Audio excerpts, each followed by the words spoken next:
इस दौर में जब आप इस बुरे दौर में हैं, आपको इस सियासत में, जब उत्तर प्रदेश की सियासत की हम बात करते हैं तो मुलायम सिंह यादव याद आते हैं? क्यों नहीं आएंगे? दिल के रिश्ते थे, हमारे बीच धर्म जाति कुछ थी ही नहीं। ये भी नहीं था वो कहाँ थे मैं कहाँ हूँ, बस वो ये कुछ ऐसे रिश्ते होते हैं जो न जाने क्यों हो जाते हैं। न जाने क्यों कमी तो आ गई जिंदगी में बहुत बड़ी, छोड़ देते राजनीति उनके जाने के बाद, और छोड़ देना चाहिए थे, खुद गर्ज थे हम, इसलिए छोड़ नहीं सके। लोगों का दर्द आंखों में था, अधूरे काम जहन में थे, तो ये सोच करके इन अधूरे कामों को पूरा कर लें, शायद कोई मौका मिले।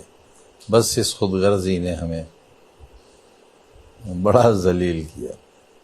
नहीं तो आपके जहन में ये चीज आ गई थी कि मुलायम सिंह के साथ आप पॉलिटिक्स भी छोड़ देंगे? छोड़ देना चाहिए थी।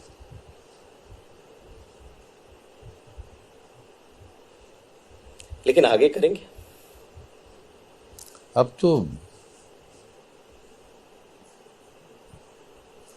तो ओखली में सर दिया हुआ है, मूसल से क्या डरना है। तो हम कैसी पॉलिटिक्स आपकी देखेंगे? आपके बेटे की सदस्यता गई, आपकी सदस्यता गई, मेरी बीवी की गई, पत्नी की गई, परिवार की एक तरीके से पूरी पॉलिटिक्स को खत्म करने की का प्रयास हो गया। लेकिन अगर आप यहां से देखते हैं अपनी पॉलिटिक्स, कैसे करेंगे? कि नवाबों से लड़कर यहां आया हूं, यहां तक। यहां पत्ता नहीं हिलता था नवाबों की मर्जी के बगैर। रूलिंग भी वही थे, अपोजिशन भी वही थे। मलका विक्टोरिया के बराबर कुर्सी पड़ती थी नवाब रामपुर की, क्योंकि ये मुल्क 1857 में आजाद हो चुका होता।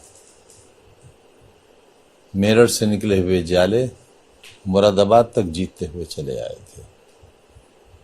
रामपुर की ही फौज ने उनका कत्लेआम किया था, और उसके इनाम में रामपुर के नवाब को फर्जंदे दिलपजीर और फर्जंदे इंग्लिशिया, यानी अंग्रेजों की औलाद, अपने बाप की नहीं, अंग्रेजों की औलाद का लक़ब मिला था। और ये लक़ब अगर आपको देखना है तो आज भी इलाहाबाद यूनिवर्सिटी का जो सेंट्रल हॉल है उसके डोम के अंदर ये लक़ब लिखे हुए हैं।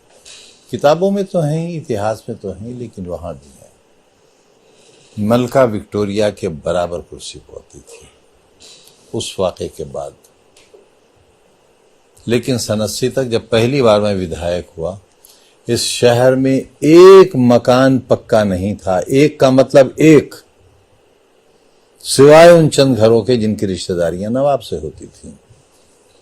यहां खपड़ेल थी और फूस के छप्पर थे।